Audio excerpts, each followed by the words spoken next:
Hello, everyone, and welcome to another episode of Integrity Matters by Turnitin. My name is Chooks, and in today's episode, we're going to be exploring the possibilities for AI, artificial intelligence, in designing of assessment, and also looking at assessment security, as well as what each cheating means. And with me in the house today is Dr. Arif Jubaer. Arif, can you tell us a bit about yourself, your background, what you do for work, and maybe your research focus area as well? Sure. Thanks, Chikita. Thanks for having me. Look, I'm Dr. Arif Jubaer, as you mentioned. I'm the founder of a consultancy firm called Arif Systems, where we work with universities from all over the world. We made our consultancy firm as a one-stop shop for any needs of research and university and any other education institutes. Also, apart from that, I'm really passionate about AI, and we are working with AI in education sector as well as in news sector as well. And as part of that, we initiated a project called Daily Positive, which publishes positive news on each country of the world. Lots of AI modules goes in to build all these things. So I'm really excited to be here. Thank you. I'm just going to lean on your background in artificial intelligence. My very first question is around the role AI plays in assessment design and also how it helps support the delivery of learning outcomes for our institutions. Yeah, sure. Look, as I said, AI is an exciting area, and everyone is a buzzword. Everyone is using it. AI is playing and will continue to play a major role in assessment design, especially in today's world, where we kind of like force into this online world where we pretty much have to probably moving forward have to rely on AI in many different ways. Mainly because there are a few reasons, many reasons, but some of them could be like AI helps you really measure the things that really matters. It can be as basic as students work in a timely manner and with good response, with a personalized response, which has been really hard. And when you are doing it manually, it's really hard. But when you are taking help from AI, it becomes that much easier. And also you can bring the context, at what context these answers been either good or bad. So you can bring all this knowledge, which we couldn't do when we are assessing anything manually.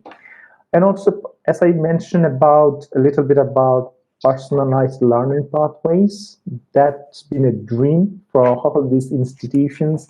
But finally, with AI, I think we are moving towards that direction. And I'm really excited to see what's next and what's happening.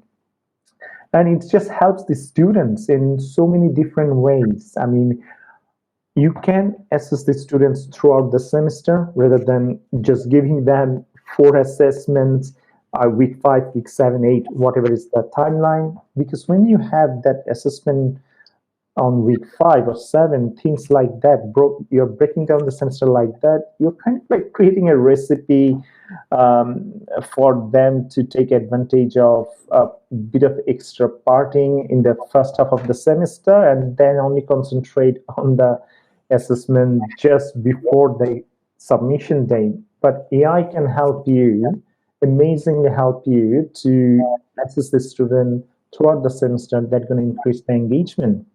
Exciting. Yeah, you've obviously talked about some really core advantages of AI supporting the assessment design and learning process for students.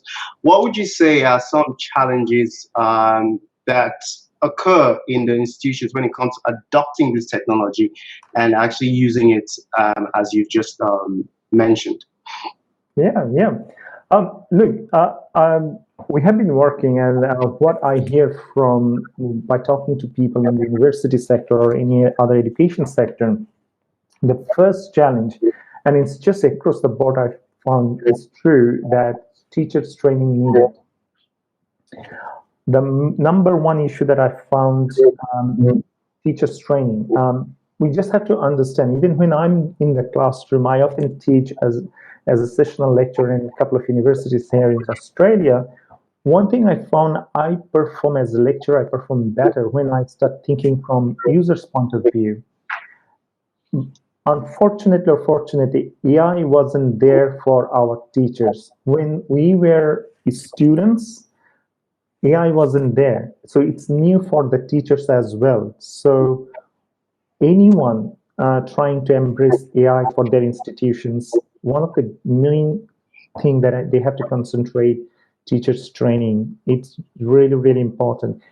And the institution have to listen to the teachers. They have a wealth of knowledge that we can use, we can tap into. So number one challenge to me, getting the teachers trained for the AI world. Second one, I mentioned quality system. What I mean by that, it's kind of like difficulty of assessing the vendors. I mean, there are so many tools probably out there.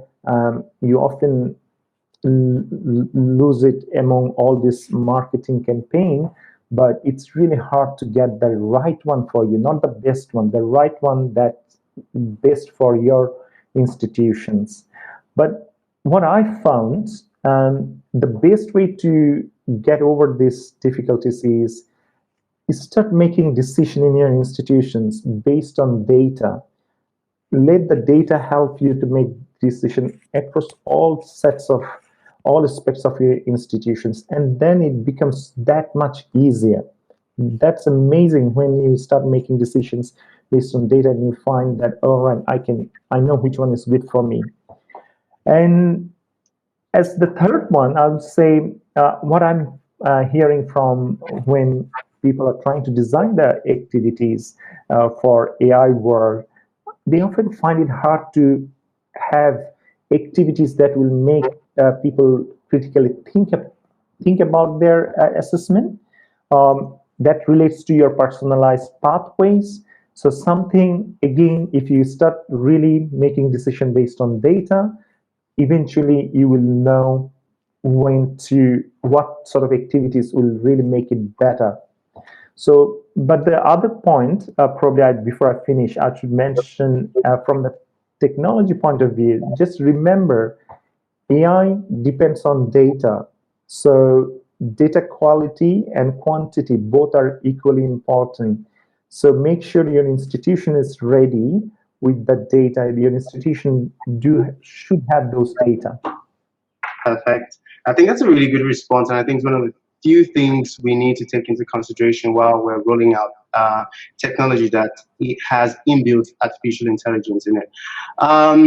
Moving a little bit further, just thinking about the assessment design process and the need for feedback, we've come into a very interesting time in terms of the pandemic happening and the need for that continuous feedback for students who are engaged in learning.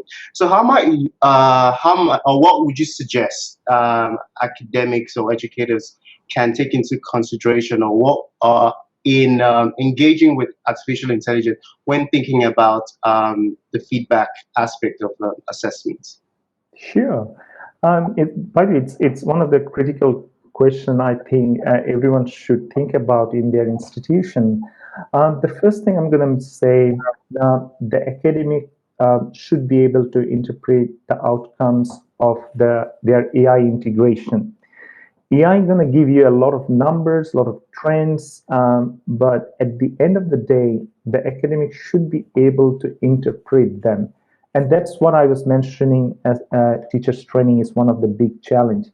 So if you want to engage with AI for supporting an assessment design, try to get that capacity in the team to be able to interpret those trends and the outcomes that AI is suggesting you. Remember, your AI is as smart as your underlying available quality data. So that's really, really important. Number two, I'm going to say I'm encouraging you to rely on AI more and more, but at the same time, I'm going to suggest that please keep the human element to it, because you have to remember your AI will not be able to capture all that happening in a student's life. For example, maybe a student's family member died. It's not going to be in your AI system, but if you just kind of like, just because he or she is not doing good, and just based on AI, you kind of like give a bit of harsh feedback, it's not really fair on them. So as much as I'm encouraging you to rely on AI, but please keep the human element to it. And that's when you're going to get the best out of your AI's integration. And as I said before, please make feedback as part of your regular interaction in the classroom. Don't leave it for the end of the semester, middle of the semester. It's absolutely important. AI is almost always ready in real time for you with those feedbacks. Take the advantage of that. Excellent. So now we're going to move the conversation a little in a different direction. This time we're going to look at the concept of e-cheating. And so from your experience or from your research, how would you define e-cheating, and how is that different from the popular term academic integrity? Yeah, sure. This is an interesting topic. Cheating is not something new in the education world. So what's new and what we are saying e-cheating is the introduction of technology. Like I hear about instances where people stored the answers into their cell phone. And most popular one may be having an internet connection and downloading the answer from different sources. So that's what e-cheating is. So cheating has always been there as long as I can remember, but this introduction of technology made it a bit difficult or a bit cheeky, if we can use that term. But while we are dealing with e-cheating and when it's happening, it's really pushing us away from everything that academic integrity teaches us, as simple as please do your own work, submit your own work based on your own research. If you're taking advantage of e-cheating, that's kind of like you're no more doing your own work. You're kind of like relying on or taking advantage of any loopholes in the system. So it's, as much as we would love to talk about academic integrity, all the values that academic integrity teaches us, but e-cheating is the act that pushes you further away from academic integrity. Another observation that I had around this area, I found as our company works with global university base, I found this is not a particular country's problem, or it's a particular region's problem. It's a problem, global problem. You just have to know what's happening in your institution. Thanks for sharing that. Now, with e-cheating is a concept of assessment security. So Yes. how do you define assessment security, and why does it actually matter, and why should it matter for any institution of higher learning? Yeah, absolutely. Hey, this is the third amazing concept we are talking about now. So assessment security, the way I see assessment security from two aspects. One is technical aspects, one is non-technical aspects, or practical point of views, if you want to say that. The technical aspects, what is technical assessment security issues could be as simple as unauthorized access to your assessment. You just wanted a certain group of people have access to it, but now everyone have access to it. Or maybe an hidden assignment is not hidden anymore. You created your assessment, you uploaded that on the system, and it was hidden, but something went wrong with your system, and all of a sudden, everything became in the default setting, and your assessment is not hidden anymore. So for those sort of assessment security, which is in the technology space, please work with your IT team, with your technical team, so that it doesn't happen. It's the easier one to deal with. But the one that non-technical aspects of it, where you do have to ensure as simple as student identity, that's when things get really hard. So when you're talking to your vendors, when you're talking to your institutions, make sure there are certain processes in place which ensures students' identity, especially for the online classes.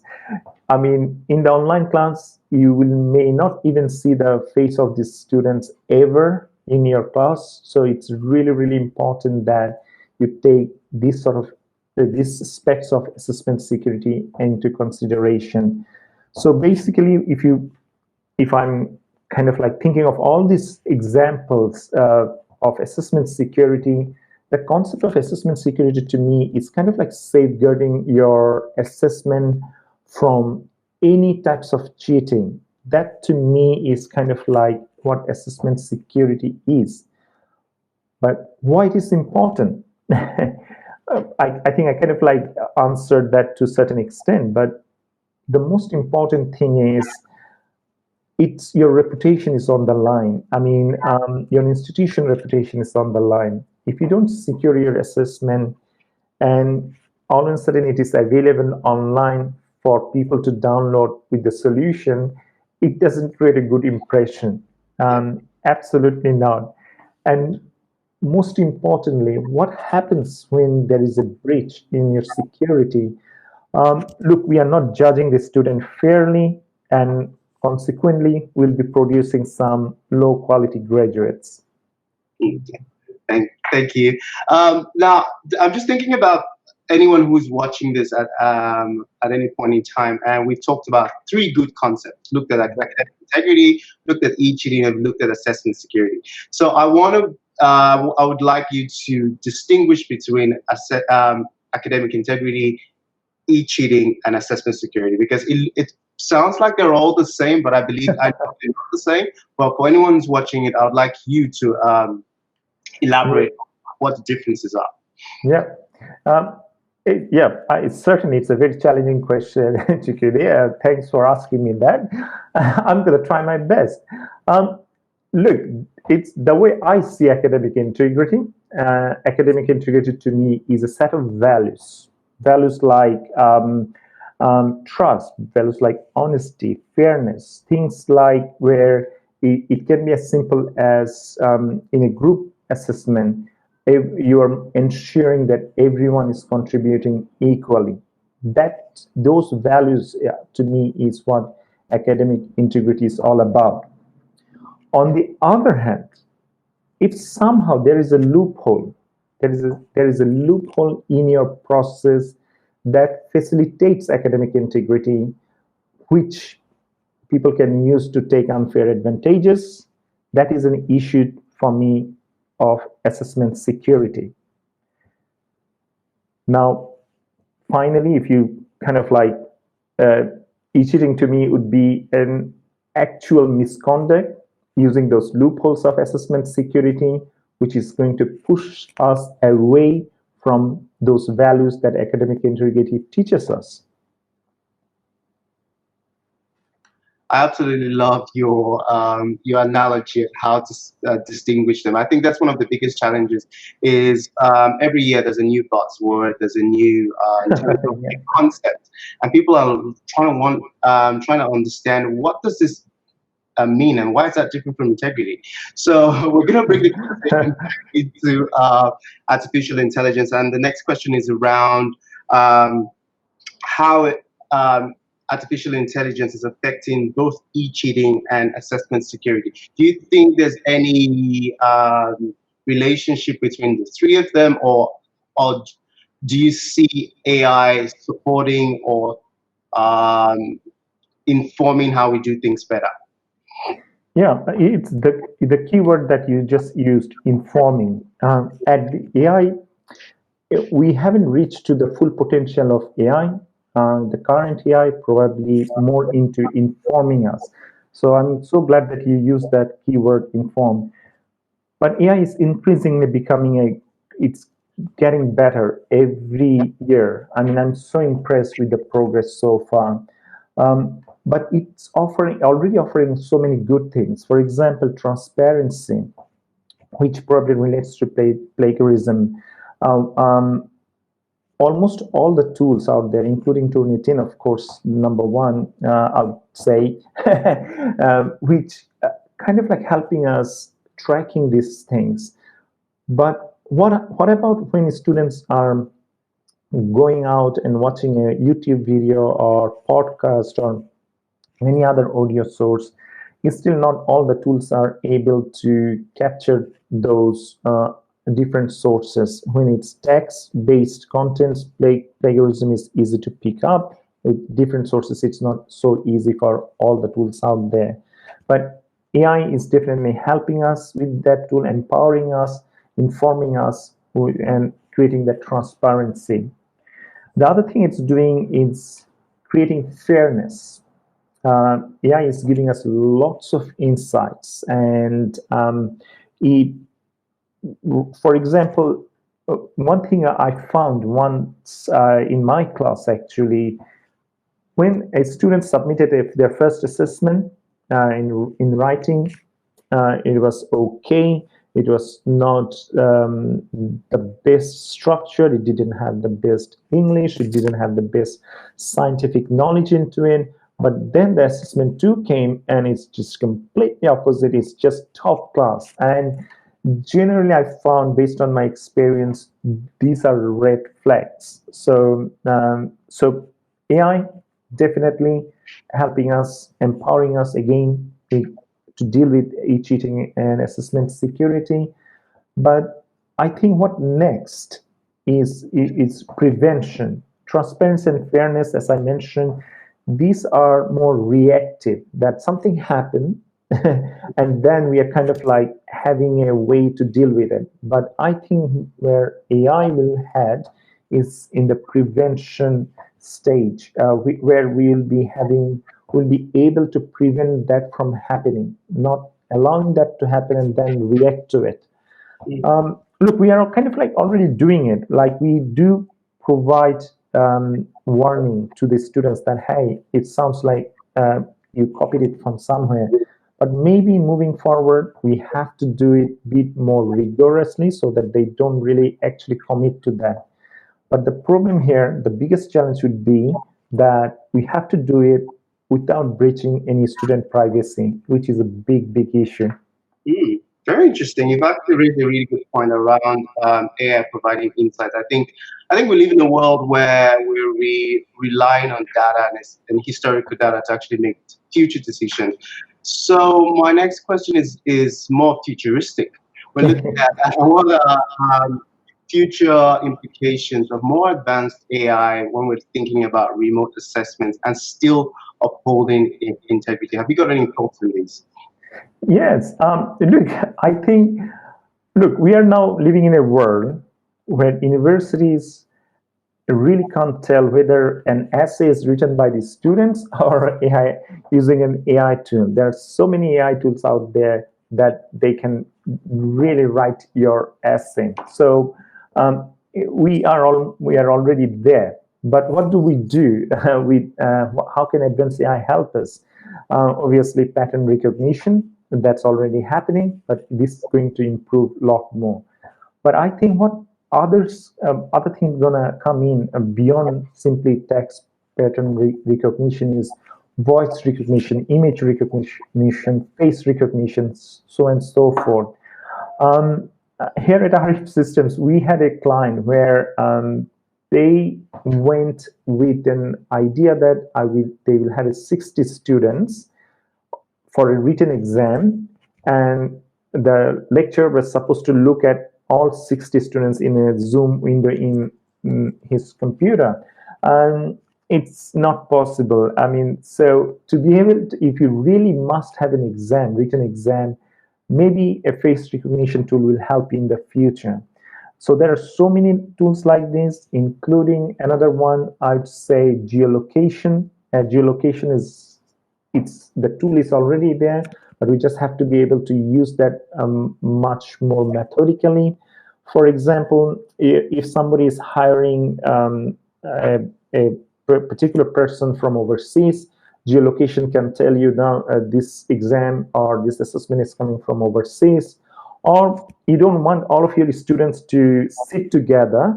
You want them in their own home and then take the exam. But if they are all getting together with geolocation technology, you'll be able to track that, no, they are together attending the exam. Wow, that is that is something I'm looking forward to seeing. Concept of geolocation and actually verifying people's identification prior to taking exams or even during the recruitment process. Absolutely. I'm very curious that we've talked at length and talked at about different strategies and challenges and all of that. So let's make it more practical. Someone, an academic, will be watching this and thinking, "Now he's mentioned assessment security. What do I need to do? What can I do right now that would ensure that my assessments are secure?" Okay, so here, as we are talking about strategy, so let's talk independent of technology. So, and from that point of view, I really want everyone to understand one thing. AI will never beat human stupidity. Never ever. I can guarantee that AI will never beat human stupidity. Thus, you need to understand and live in the AI world. And that's exactly what I said in one of my points, that even though AI is there to inform us, help us, empower us, we still need to be able to interpret those results. So know that when you are coming up with a strategy, because I met so many AI practitioners where I found so many out there are confused between simple common sense and AI. So my first suggestion would be, if something can be done using common sense, please use common sense. You don't have to have AI for every single thing, which is important. The second thing I'm going to say again, I'm going to emphasize again, invest in you and in your staff. Listen to your staff and colleagues. They have a wealth of knowledge, because the way I see, human and AI will live together in the foreseeable future. Whether AI will ever take over human, it's very debatable. I would rather they don't. Okay, so but please invest in your stuff. And the last thing I can say about when people are thinking of a strategy is that don't force anything. Nothing. You should not force anything into your strategy. Just because someone else is doing it, so another institution is doing it, don't force that into your life cycle. That may not be for you. It can be as simple as, don't waste time trying to prevent your students or staff from using those tools that are really writing the essay for them. You can't prevent them. They will always find a way out. Rather, create a culture in your environment, in your institutions, create a culture so that they don't go for that. That would be much more beneficial for creating a good strategy. Excellent. So what I hear is a more preventive approach, which takes into consideration enhancing culture and relying on common sense where possible. Let's look at a situation where an academic and an educator is actually designing the assessment. Would you have any tips with regards to assessment security that would support them in better structure, better design, that would lead to better outcomes for the students as well as the institution? Yeah, absolutely. Look, my first suggestion would be, try to move away from traditional rubric-based system. We do have this rubric where we say P, C, D, HD, and the difference between D and HD is the report is written well, and then HD, the report is written very well. Often you can't even explain what's the difference between well and very well. So try to move away from that traditional rubric wherever possible. Then it gives you that flexibility to assess the students throughout the semester. And that would be my second point, that I know in traditional format, We always have this 4 or 5 assessment to review. I know this is regulated by the governing body, but within that regulation, you can still assess students throughout the semester. Then I think it becomes easier when you come out of that traditional rubric. And the last point I'm going to say, I'm going to give challenge to everyone that please challenge everything that you know, every single thing that you know, including ask yourself, why am I asking my students to write an essay or a written exam? Is it really important to write for them? They're going to get a job with a probably face-to-face job interview. Ask yourself, and if you can change that, and that's going to bring you closer to AI world. Thank you so much, Arif. It's been an absolute pleasure just learning from your experience and also sharing with the wider audience. This brings us to the end of another episode of Integrity Matters. And just a reminder that this episode was exploring artificial intelligence and how that informs assessment design, and also looking at the concept of assessment security and e-cheating. I hope anyone watching this actually has picked up some really good points that would enhance how they design assessments in the future. Thank you. Thank you.